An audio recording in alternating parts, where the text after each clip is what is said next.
Welcome to Investomania, brother. Boom! For those of you inclined to be a little bit more active with your trading, you've likely thought about and perhaps even tried trading earnings. There are three primary ways you can trade earnings. Number one, placing your trade before the announcement. This is the most common form of trading earnings. When people say trading earnings, it's typically what they think of, but it's not the only option. It does provide the most potential for gain, but it also carries the most potential risk. Number two, placing your trade seconds after the earnings report is released. When an earnings report is released, the stock can shoot up or down a massive percentage in just a few seconds. This is caused by traders who are evaluating the report on just a few metrics, sometimes just one or two. For example, a trader may only look at the earnings per share and revenue and make a trade based upon whether or not those two numbers beat or missed expectations. This strategy is arguably less risky than the first, as you have seen at least some of the important metrics. But it also contains less potential for profit, as there are many other traders doing the exact same thing you are. As the vast majority of earnings reports occur outside of the standard trading session hours, liquidity can be a big problem when a large number of people want to buy or sell the stock at the exact same time. It is not uncommon for this liquidity to push the stock several percent further than it should be going. This is the result of some of these speed traders placing market orders and not limit orders. They're not really deciding exactly how high or low the stock should go. They don't have time to do that calculation. They're just saying, hey, did they beat expectations or did they meet or miss expectations? And then they'll buy or sell at market based upon that. I wouldn't necessarily recommend that, but it is one way to do things. Even if you move as quickly as possible, it is unlikely you will be the first person in, or even one of the first couple people in to make that trade. So while you place the trade with a bit more information, you will receive less upside potential. And if you happen to get in at one of the worse quality times, you may actually lose money even if you are correct on the direction of the overall trade. Plus, the fact is, there is a lot more to a company and its quarter than just the top and bottom line. For example, Netflix is known to trade off of its subscriber growth, and Tesla can react very strongly to how its production numbers are doing. It is not uncommon for additional information in the earnings call to reverse the trend a stock was seeing from information just in its earnings statement. Number three, investing after you have absorbed all of that information in that quarter. This is a strategy that we're going to be talking about primarily today. If you have looked over the earnings statement and you've listened to or read the conference call, you basically have all of the information. You reran your numbers for how much you believe the company is worth, and now you make your trade. This can be 30 minutes or 3 hours after the earnings call. It can even be the next trading day, but you're making the trade after all the information has come out.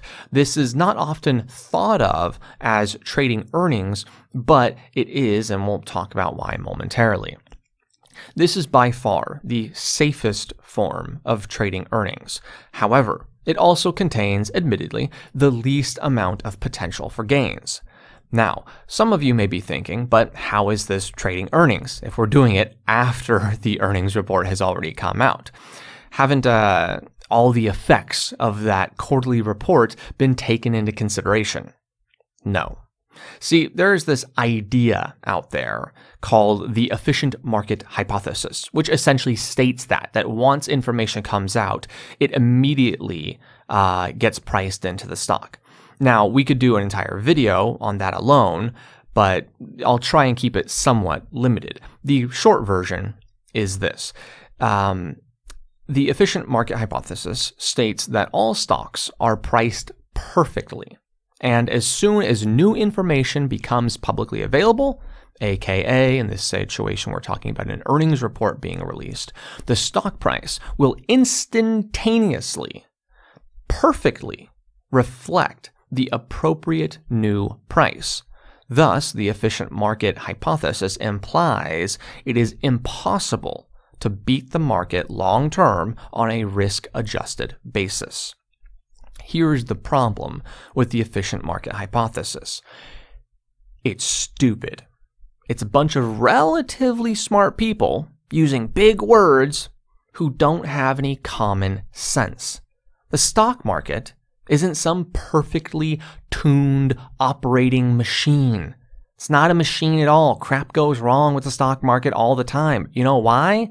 Because this machine is nothing but the aggregate decisions of a bunch of people. And people are not perfect.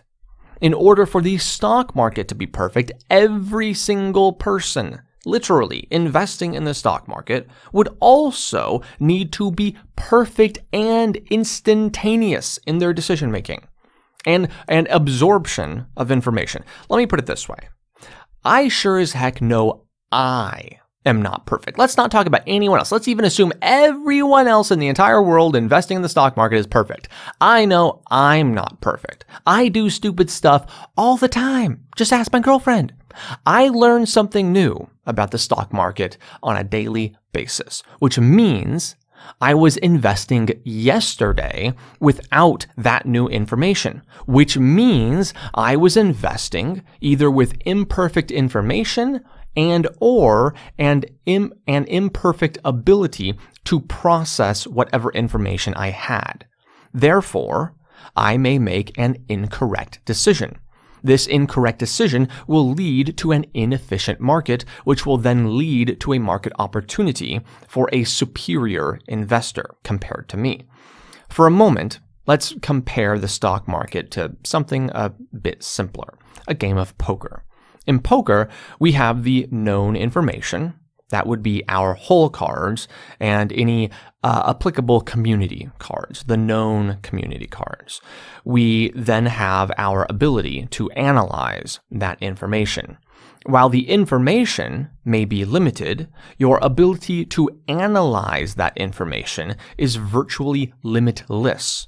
In the long run, provided one has appropriate bankroll management, it is all but guaranteed the individuals with superior ability to interpret information will end up with all the money from those with inferior ability to interpret information. It's the same thing in investing. Those with a superior ability to interpret the publicly available information, we're talking about quarterly reports, etc., over time will end up with the invested money of those with an inferior ability to interpret information. Fortunately for you, the majority of the money going into the stock market is done so with almost no discretion. Typically, it is just placed into some sort of a fund which mirrors the S&P 500, right? Or the Dow Jones, NASDAQ, perhaps some sort of like a market cap weighted sector index, right? But that's typically where most people, the common person just trying to fund their retirement, puts their money. And that's the majority of the money in the stock market. The thing with indexes is they don't analyze information on any significant, any advanced level. They pick investment sizes typically based upon market cap or sometimes even price. Like in the Dow Jones, the price of the stock, which is quite dumb. Or occasionally, they can be equal weighted. Again, also not that smart. Maybe a little bit better than the first two, but still. I mean, these are fantastic for passive investments, for the normal person who doesn't want to spend a bunch of time analyzing stocks. But for an intelligent investor, I mean, we can certainly do better than weighting our portfolio based upon something as arbitrary as the price of the stock. Not the P/E ratio, the literal price of the stock, as in the Dow Jones, or the market cap. Now, I know I'm spending a bit of time on this efficient market theory, but the reason is because the entire reason post-earnings announcement drift exists is because the market is not efficient. Therefore, you must first fully believe and understand how the market is not efficient. I'd spend more time on it if I could, but I could kind of just go on and on about the efficient market hypothesis. The reason why post-earnings announcement drift occurs is twofold. Number one, the market does not take newly public available information into account immediately. And number two, the market does not react perfectly to newly publicly available information. So, what exactly is post-earnings announcement drift, or PEAD? It is a known and measurable effect where a stock will tend to drift in the direction it moved after its most recent earnings report for up to several months. Of course, it is difficult to accurately measure anything beyond 3 months, as that is when the company's next earnings report comes out. But at least within those 3 months, it is a known measured effect. So, if a company has a blowout quarter and its stock rises several percent after its earnings release, the stock will tend to continue to drift higher over the next 3 months. Conversely, if a company reports bad news and the stock gets slammed, it will continue to drift downward for the next 3 months. Let's take a bit further of a look at the first reason for why this happens. The first reason is the market does not take newly publicly available information into account immediately. For example, do you know how Ability Inc.'s last quarter was? How about CTD Holdings? Do you know how Real Good Solar Incorporated, how their last quarter was? More likely than not, you haven't even heard of at least one of these three companies, let alone know the details on all three of their earnings reports. And that's kind of the point. Despite us living in a digital age where information is instantaneously and freely distributed worldwide, our brains can't magically absorb all of this information instantaneously. At least not until Elon Musk releases Neuralink's implantable brain-computer interface and we all become super cyborgs.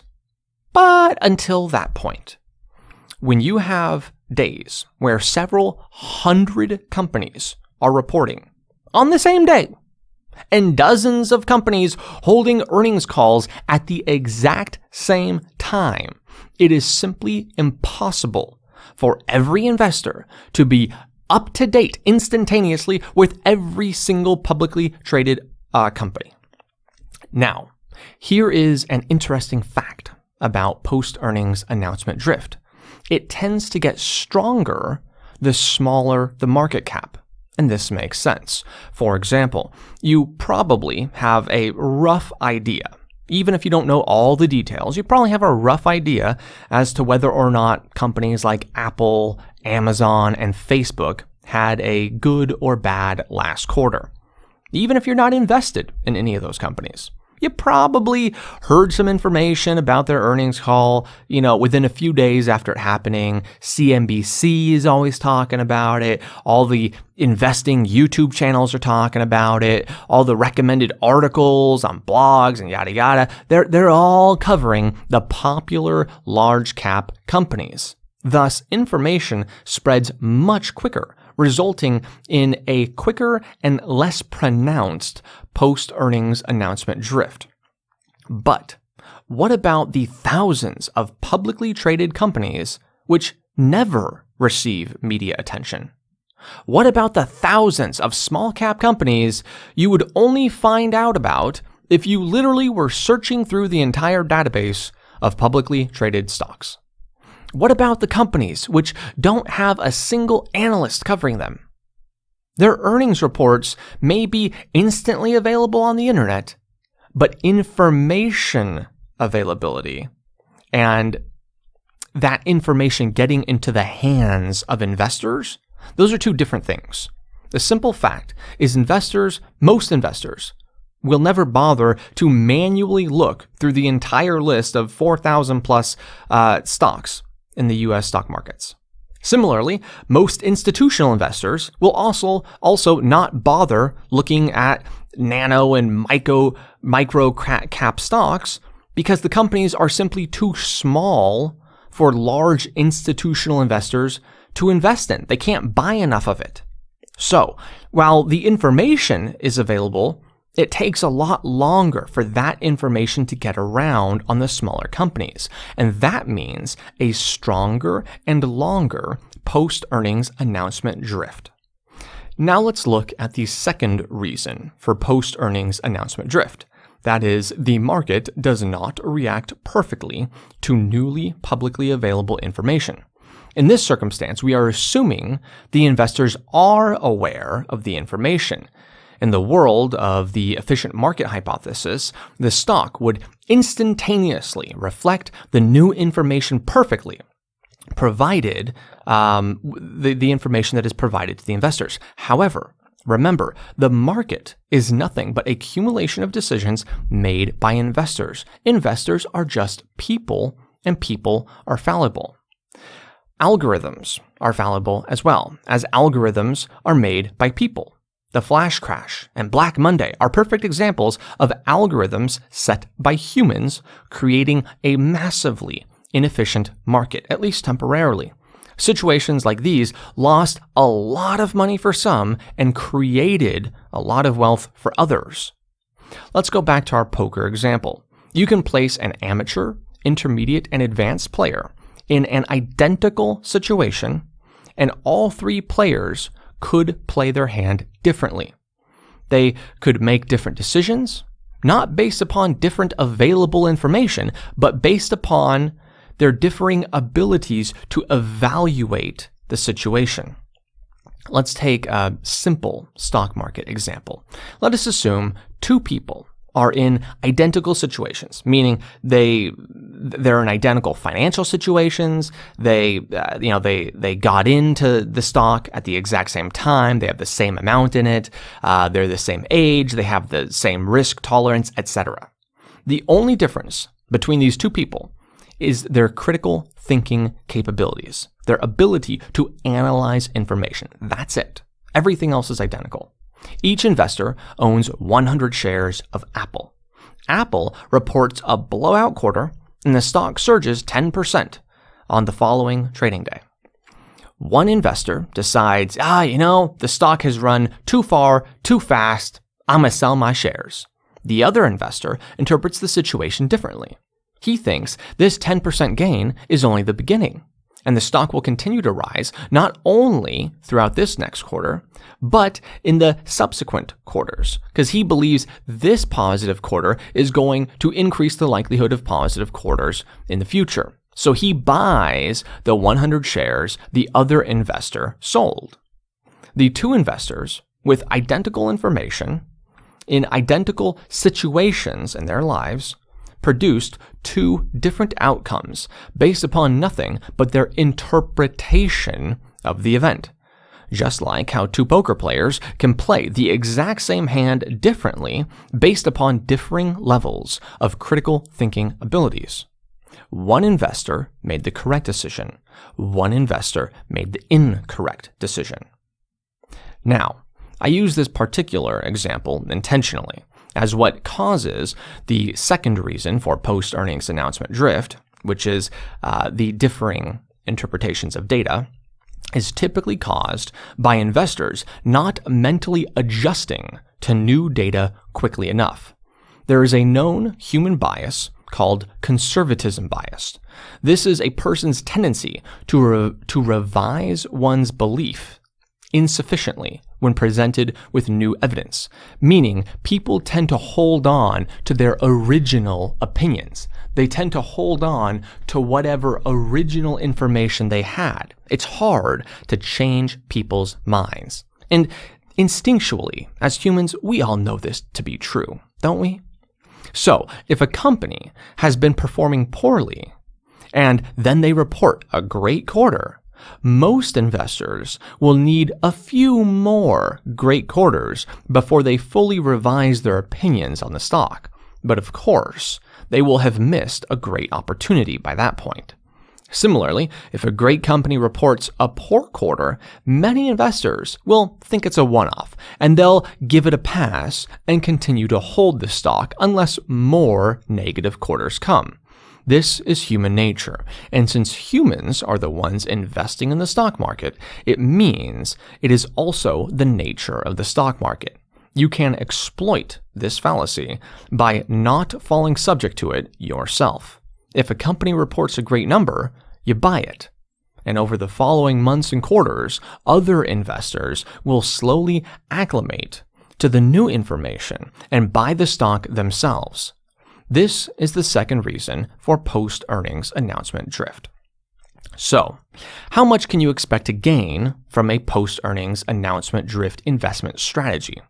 One paper from 2008 titled "Earnings Announcements Are Full of Surprises" found an abnormal annual return of 12.5% when implemented with certain guidelines. By the way, an abnormal return is the return you receive on top of the expected rate of return. The expected rate of return is the return you would receive on a standard investment strategy on a given portfolio. So, for example, if the S&P 500 has an expected rate of return of, let's say, 8% per year, you could expect to generate a 20.5% annual return by implementing the post-earnings announcement drift strategy on this S&P 500 portfolio. If you were to implement this strategy exclusively targeting smaller companies, your expected abnormal return would be even greater. However, you would also have larger transaction costs. If you're looking to play earnings, but prefer something safer, or don't feel quite ready to start betting on companies ahead of the quarter, try investing in stocks within one trading day after they report, thus taking advantage of the post-earnings announcement drift phenomenon. That's the bottom line, 'cause Stone